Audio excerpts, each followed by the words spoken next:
On the first day of summer in 1834, you would have expected it to have been warm and hot, but it wasn't. It was damp. And Florence's cousin, her rich cousin, had come all of the way in a horse and carriage with his mother and father, Florence's aunt and uncle, had come all of the way to their grounds so that he could see what Florence was like now that she was older. Yes, he was younger than her. And even though he was rich and kind, he was allowed to wear scruffy clothes. It wasn't the same for Florence. No, no. She had to always be in her best clothes, with petticoats that made her dress flow out in front and behind, which was the latest fashion.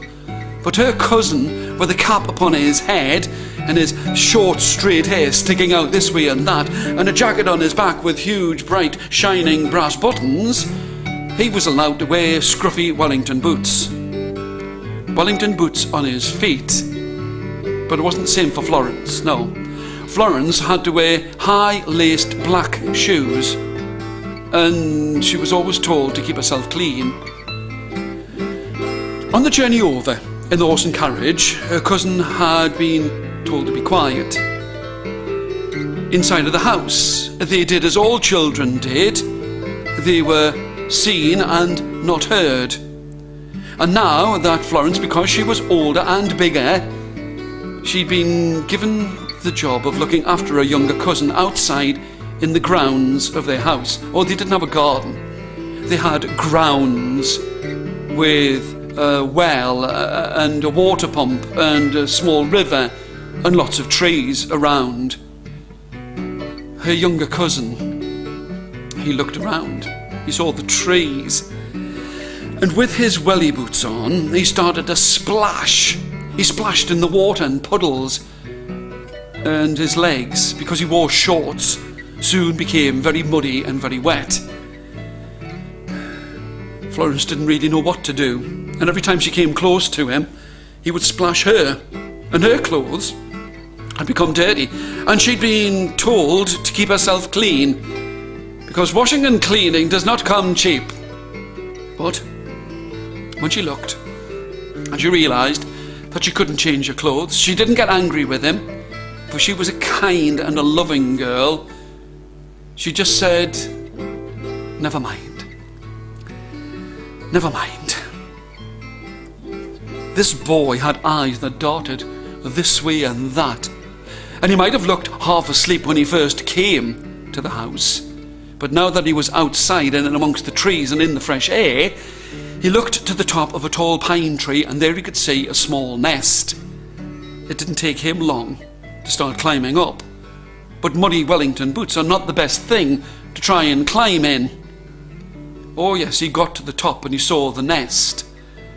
And the nest was made out of twigs and leaves and mud, but there were no eggs inside. And so when he tried to turn around to come back down the tree, with his Wellington boots being slippery and muddy, he did slip and he fell, and as he slipped and fell, one of the branches of the tree caught his leg just above the knee and tore the flesh to just down to where the Wellington boots met the top of his legs. His blood and the mud on the ground soon started to mingle. Florence knew a great deal of things, especially for a girl. She knew that if the mud stayed inside of the cut, then it would turn bad, septic. And she didn't hesitate for a single heartbeat.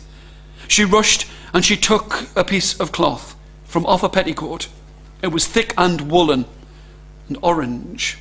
She ran over to the white well, where beside the well there was a bucket, and she threw the bucket down the well, pulled out some of the water, used the cloth from her petticoat and washed the wound. She washed all of the mud out of it, but still it kept bleeding. Florence was no fool, even though she hadn't as much schooling as boys would have got. The only thing for it would be to bandage it, but where could she get a bandage now without the wound on her cousin's leg getting dirty again? She knew that her parents would be angry when they saw her dirty clothes. So she knew that the only thing for it would be to tear at some of her petticoat and make that into a bandage. And that's just what she did. She ripped and tore at the clean cloth of her petticoat and wrapped it about her cousin's knee and leg, and the two of them made their way back to the house. I have got to tell you, the cousin was behind Florence and couldn't be seen by her mother and father or her uncle and aunt. When they saw Florence covered with all of the mud and water that had been splashed onto her, her parents spoke in this way. "Florence, how dare you show us up like this? Coming back into the house in this condition, and I've goodbye." But her father's speech was cut short because her cousin appeared from behind her. If anyone could have had more mud on them, I don't think that would have been possible. He had mud that dripped from his clothes, his nose, but his leg was clean and with a bandage made of material that the mother recognized. The uncle looked. "Well, I never did. A girl having the sense to clean a wound and bandage it. I've never heard anything like it. You're a very good girl. I've got a feeling," and here all of the adults agreed, "I've got a feeling, Florence, that you're going to make someone a very good husband." Florence had learned something that day. Learned something about caring and tending and using her mind to make sure that people did not have to suffer or be hurt or get infection into wounds.